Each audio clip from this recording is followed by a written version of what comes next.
Hey up, it's Steve from that old Yorkshire geek. I've moved my camera again. I'm going to keep looking over there and everywhere but where the camera is. It's Steve from that old Yorkshire geek, and got a bit of Star Trek news today. Picard Season 3 was written to feel like a Star Trek feature film. It's all Picard Season 3 lately, isn't it? Because it's big news, apparently. I hope it's good. It better be. All the hype it's getting. But anyway, let's have a read. Where have I put it? There it is. There you go. This is from Slash Film, or as I called it before, iFilm. I'm a dope. I thought the slash were an italic I. Oh dear.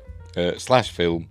As usual, links are in the description. Don't forget, like and subscribe, share the videos, drop a comment, hit the notification bell. I'm also on Rumble and Anchor.fm, Spotify, and Amazon Music Podcasts and Google Podcasts. I'm also on Facebook, Instagram, and Twitter. Links are in the description, as are the links for my 2 books. Got to keep plugging them. Mercury Rapids, big thick book. Light-hearted action adventure, and Silent Predator, little thin book, is a horror novella about big cats eating people. Right. Got a couple of stories that I'm going to do in one. But first off, Picard Season 3 was written to feel like a Star Trek feature film. And there's Admiral Picard, Sir Pat. When Star Trek Picard returns this month, it'll be for a final season that sees almost the entire Star Trek The Next Generation cast reunited for the first time since 2002's Star Trek Nemesis, a film I actually liked. The Paramount Plus series about an ageing, mostly retired Jean-Luc Picard, Sir Patrick Stewart, has featured castmates from the beloved 90s Trek series before bringing back John Delancey's Q. I hated Season 2 and what they did with Q. And Whoopi Goldberg's Guinan, I hated Season 2, what they did with Whoopi Goldberg's Guinan in its second season. But the show's last hurrah is set to be an all-star reunion of the Enterprise D crew and E, and it's only fitting then that it's properly cinematic. It feels like a feature film. A final feature film showrunner and writer Terry Matalas tells SFX magazine via Games Radar.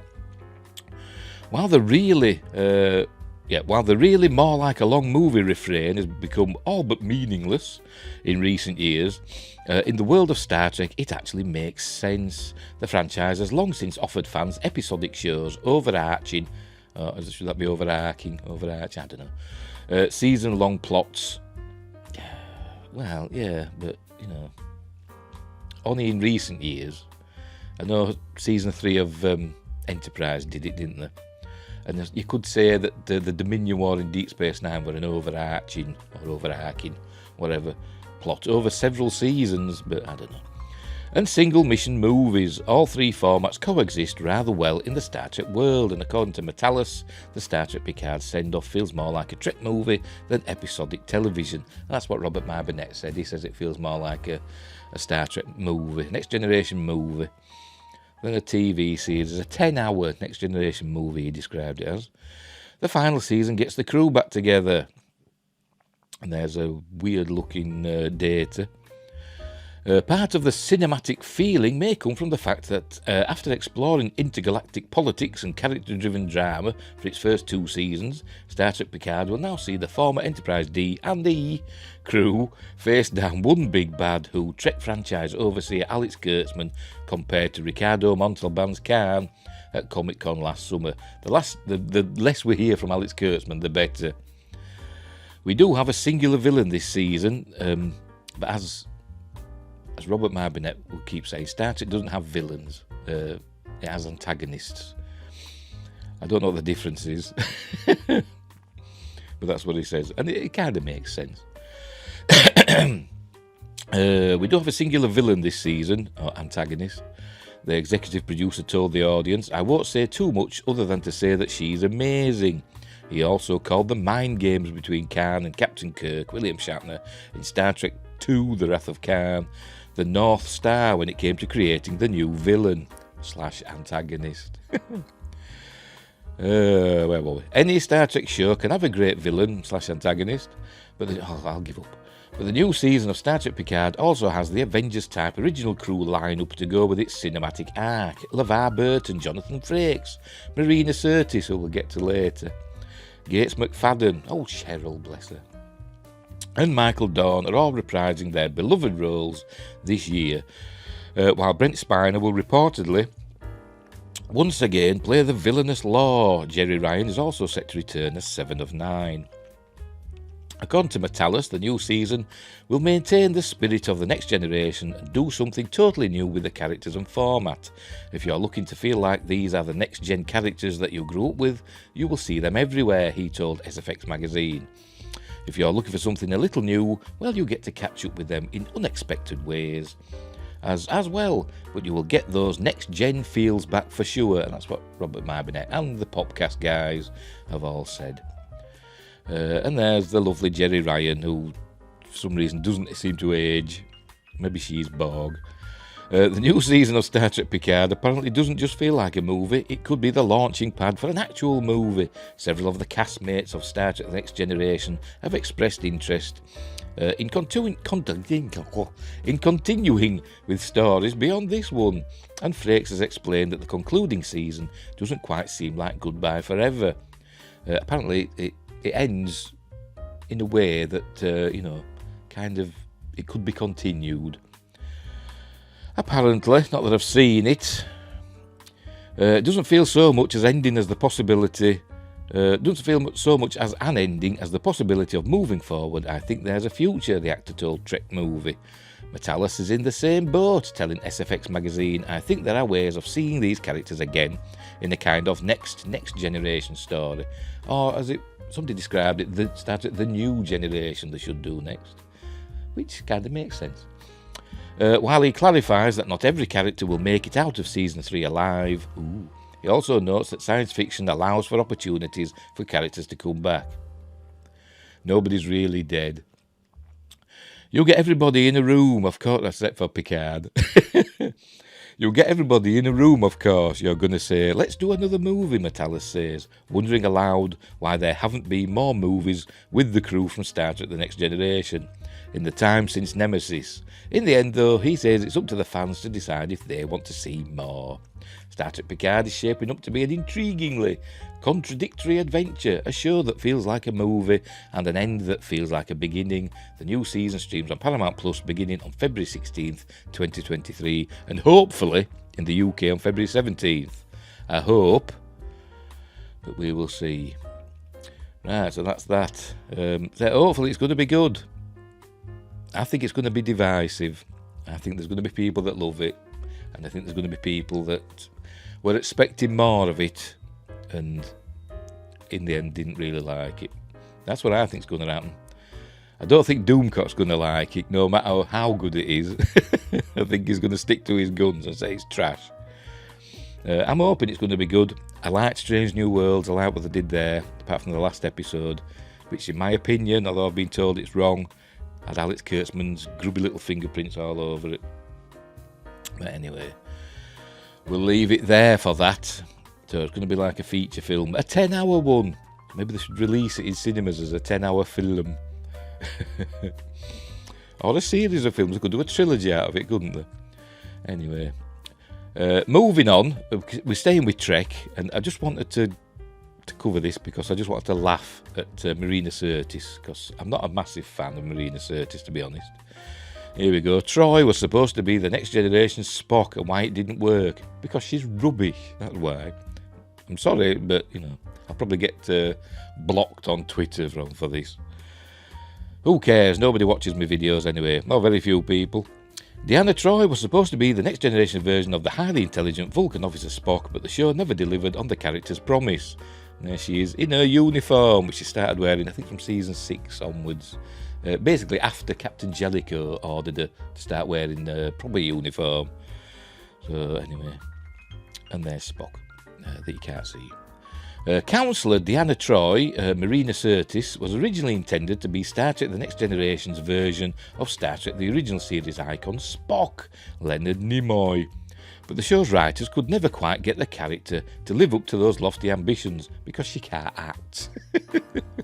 She can act better than me, but, She's not the best, in my opinion, as we'll get into. Star Trek creator Gene Roddenberry admirably wanted to stress the need for mental health care in the 24th century and chose to make the ship's counsellor a crucial member of the USS Enterprise D's senior staff. I think I'd seen an article. It might have been before Next Generation came out. I can't remember. But I saw an article once where somebody was saying that in the original series Star Trek, if a crew had that many, perilous adventures so often, like I said, they'd go crazy with all the stress. So maybe Gene Roddenberry read that same article and thought, right, they need a counsellor. Roddenberry envisioned Troi as one of the most trusted advisors to Captain Jean-Luc Picard, Patrick Stewart, and that's how she was portrayed, wasn't she? A figure of deep intellectual and emotional intelligence. Sirtis played the role of Deanna Troi, a half-betazoid empath, for the entire 7th-season of run of TNG, as well as the 4 movies featuring the cast of the series, and she popped up in Voyager a couple of times as well. Like most of the show's regular characters, Deanna would have a rough go of it in Season 1, often utilised more as a romantic foil for Commander William Riker than as a counsellor. Well, essentially, Riker and Troi is just the... I forgot his name now. Decker and Ilea characters, aren't they, from Star Trek The Motion Picture? They are, that's all they are. While even the backstory is virtually identical. While most of the TNG's characters managed to find their identity by Season 3, Troi was still routinely let down by the show's creative forces. Why the plan to make Troi's TNG Spock didn't work? Because she can't act. She could just stand there looking like that, or with her mouth open. That's all she does. In retrospect, a bit like Jodie Whittaker as Doctor Who. The Doctor, sorry. In retrospect, the notion of Troi being a modern update of Spock seems ludicrous. While Troi was a more than capable therapist, she was not particularly technically minded, nor was she particularly emotionally intelligent. For the show's first few seasons, Deanna was generally used in half-baked romance plots more than anything, and was defined by her love of chocolate and exasperation with her overbearing mother, Luxana Troi, Marshall Barrett Roddenberry. And they used her, to be on the bridge to say, "He's lying, Captain." That's all she was there for. Because she can tell, because she's an empath.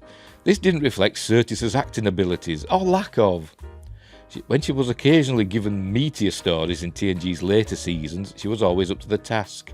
What, like Face of the Enemy? Which isn't a bad episode, but she's terrible in it. She's terrible in it. You can see her, she's acting her socks off. Acting her socks off in that. Just shouting and standing with your mouth open isn't acting.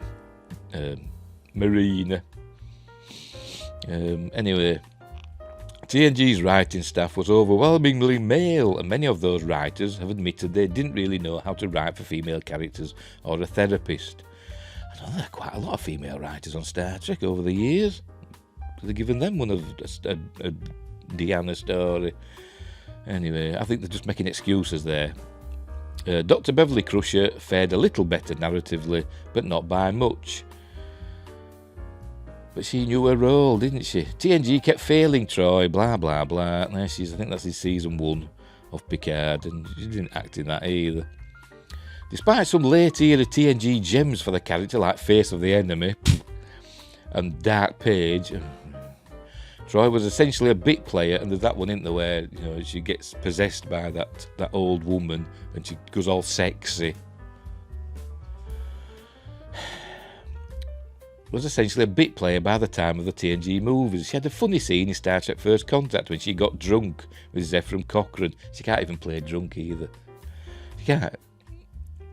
The funniest part of that scene was Jonathan Frakes' reaction to her. "You're blended, all right," with Sirtis showcasing a never-before-seen penchant for comedy. But Troi had very little to do with Star Trek Insurrection and was the victim of some truly ill-considered psychic attacks from Shinzon Tom Hardy in Star Trek Nemesis. Well, it's because she was an empath. She was the closest thing they had to a telepath. Plus she's sexy, and obviously Shinzon fell in love with her, didn't he? And used the Riemann chap, I forgot his name, the Viceroy, because Riemann's apparently are telepathic. uses him to, access Deanna's mind. Perhaps Troi's best outing, and the one that feels closest to the character's original concept, was in the Star Trek Picard Season 1 episode, is it Nepenthe or Nepenthe? I don't know. Her gentle, deeply empathetic scenes with the Data's android daughter, Soji. Felt like the character finally fulfilling her purpose. We're rubbish. With Sirtis giving a tremendous performance. I think this article is sponsored by Marina Sirtis Incorporated. Deanna Troi will return in Star Trek Picard Season 3, which will hopefully provide more strong material for a character Star Trek The Next Generation could never quite figure out. Because she can't act. She can look nice. I mean, she's gorgeous. I'll not take that away from her. But she can't act. But she can act better than me. I'm not an actor, you see. I'm just a YouTube face and a droning voice. That's all I am. With an opinion that probably a lot of people disagree with. So we'll leave that there. I just thought I'd have a moan about Marina Sirtis, because I'm not a huge fan of her as a person. The things she said about the disaster, there was a disaster in Texas with the weather. There were like storms and stuff. And she blamed people voting for she blamed Republican voters. She's not even American. Well, she's now probably naturalised, like a lot of them are. A lot of Star Trek British actors have moved over to America and become Americans. But as I've always said, she always reminds me of that naughty aunt at a wedding that'll try and seduce you, that'll get drunk and try and seduce you. That's what Marina Sirtis is, in my mind. I'll probably get a bloody court injunction next. Letter from her lawyers, but we'll leave it there. I just thought I'd moan about Deanna Troi for a bit. But Picard Season 3 is on its way. Hopefully it's going to be good. Terry Metalis, send me a screener. Is it a link? They don't actually send discs these days. They'll send links, won't they? I should imagine. Send me a link to whatever private server it's on, and I'll give it a watch. And then I'll say if it's good or not. But I won't spoil anything until it airs. Please! Because I can't wait. Right. Thanks for watching, wherever you are in the universe. Look after each other. And until next time, I'll say this.